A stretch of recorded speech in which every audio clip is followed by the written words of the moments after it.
Hey everyone, welcome back to our channel. आज हम पढ़ने वाले हैं बहुत ही इम्पोर्टेंट टॉपिक जिसका नाम है स्पर्म, यानी कि formation of sperm in male. ये जो स्पर्म है यानी कि जिसे हम शुक्राणु कहते हैं,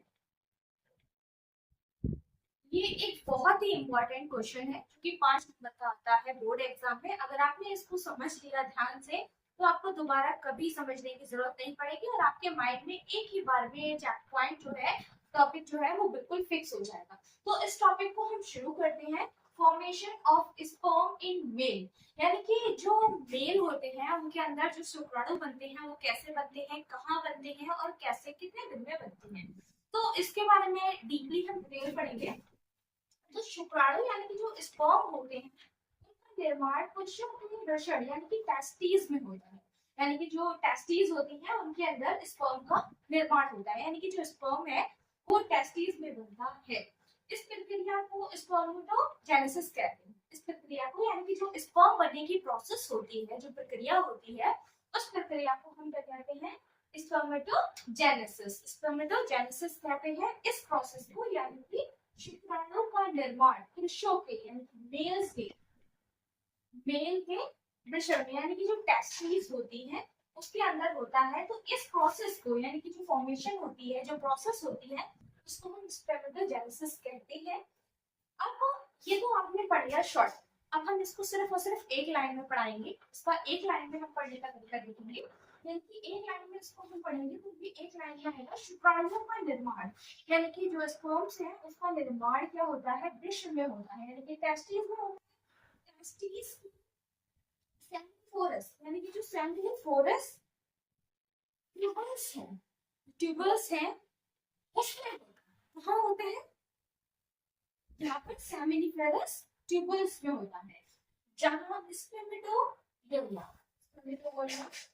कोशिकाएं विकसित होकर परिपक्व स्पर्म बनाती हैं। यानी कि पूरे तरीके से ये जो प्रोसेस होती है उसको बनाने की जो प्रोसेस होती है स्पर्मेटोजेनेसिस कहते हैं।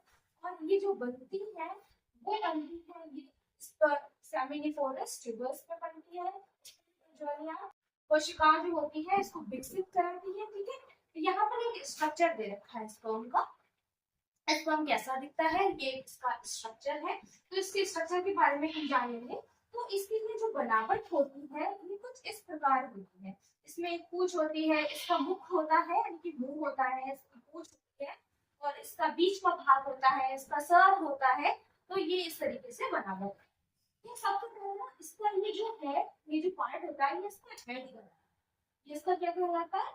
ये इसका हेड कहलाता है। इसके हेड में मतलब ये चीज रहती है, इसका हेड ये होता है। देन आता है मिडल पीस, यानी कि जो बीच का पार्ट होता है जिसको माइटोकॉन्ड्रिया कहते हैं, जो कि एनर्जी देती है एंड इसको तैरने की जो एनर्जी होती है, सोर्सेस ऑफ स्विमिंग, ये जो माइटोकॉन्ड्रिया है वो उसको देती है।